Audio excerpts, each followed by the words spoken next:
If you're revising for A-level maths right now and you hate every second of it, you're highlighting notes, you're rereading the textbook, you're forcing yourself to sit at your desk for hours and you still feel like nothing's sticking, I need you to hear this. The problem isn't that you're not working hard enough. The problem is that the way you're studying has made it impossible for your brain to actually enjoy it. So today, I'm going to show you how to fix that. We're going to talk about a mindset shift that took me from messing up my AS to getting my act together at A-level. And it all starts with an Olympic gold medalist who quit her sport, came back 2 years later, and won everything. A few weeks ago, Alysa won 2 Olympic gold medals in figure skating. But here's what makes her story insane. She started skating at 5 years old. By 13, she was the youngest US national champion ever. But right after competing at the Olympics at 16, she retired. Full stop. She said she was burnt out. 11 years going to the rink, competing, being told what to eat, what to wear, what music to skate to. She didn't enjoy it anymore. So she walked away. For 2 years, she didn't skate at all. She went to UCLA. She hiked to Everest Base Camp. Then one day she went skiing. Felt that adrenaline rush and realized that's the feeling I used to get from skating. So she got back on the ice just to see how it felt. She fell in love with it once more, but this time it was on her own terms. She picked her own music, she set her own training schedule, she put her health first, and then she went out and did something no American woman has done in over 2 decades. She won Olympic gold twice.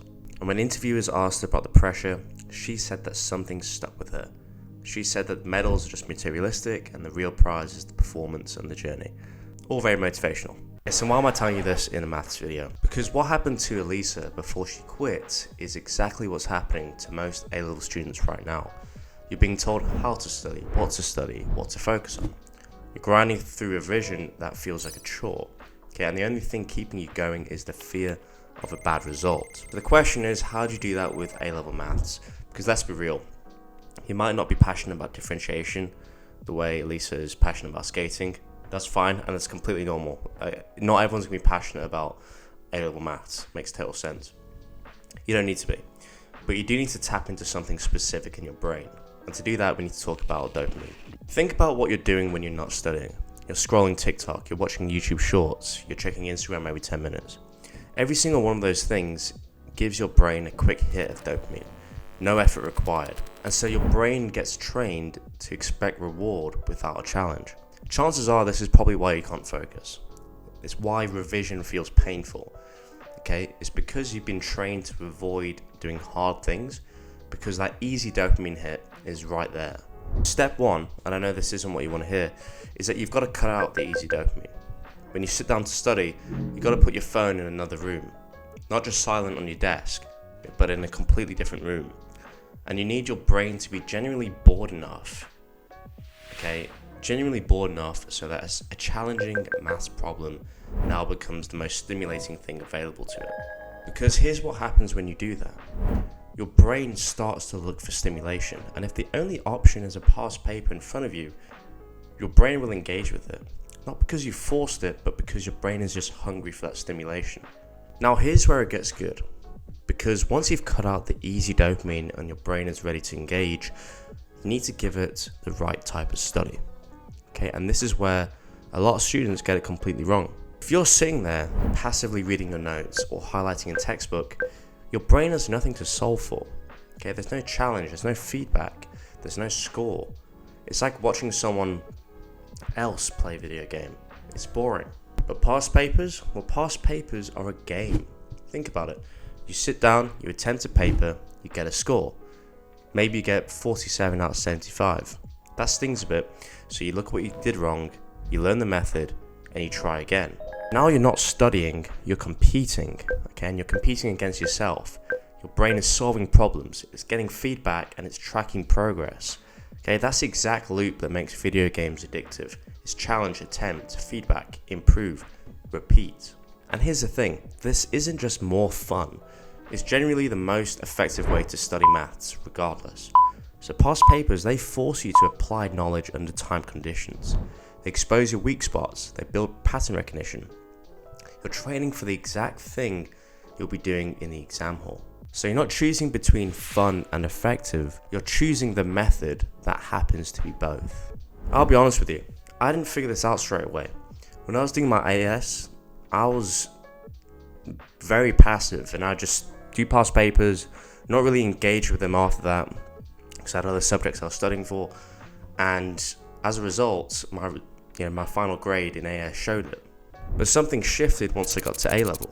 I started treating past papers more like a game, and every paper was a challenge. Okay, so effectively from there, creating a feedback loop, it activated a lot more stimulation in my brain, and as a result, I got a much better mark in A level. That's the Alysa effect. She didn't win gold because she had more discipline than everyone else, though I'm sure she had plenty of that. She won because she generally enjoyed being on the ice. Okay, and when you enjoy the process, when you do more of it, you get better. It's simple. But obviously, again, it's not like you necessarily have to have a burning passion for A-level maths. For many people, you just want to study and get over the line. That's totally cool. But what I'm saying is change the way you're studying in such a way that the odds tilt in your favor. Okay, so gamify the experience to create that fun effect. So here's what that looks like in practice. Okay, so the first thing you want to do is basically create a plan to basically manage the dopamine effect. So get really strict with your social media and, YouTube, Instagram, Facebook, whatever.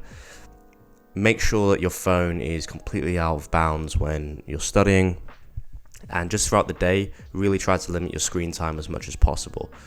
Okay, what I had to think about is going into the 90s, right? Pretend you're like in a time machine in the 90s. And honestly, for life, it actually helps a lot better as well.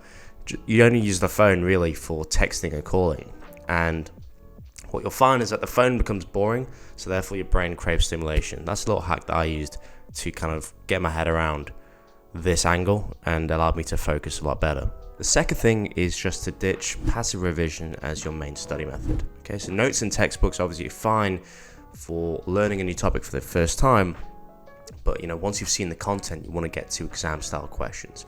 Okay, so your revision should be basically entirely past papers and practice questions. That's where the actual gamification of this whole thing lives. Third, track your scores, write them down, paper, date, score, watch those numbers climb. That progress is the fuel, and you'll see yourself getting better over time, and then you won't need motivation. The feedback loop just keeps you like a hamster on the wheel, and it becomes quite fun. And fourth is to stay disciplined, because obviously, I'm not gonna lie to you, it's not easy to create that fun effect, okay, all the time.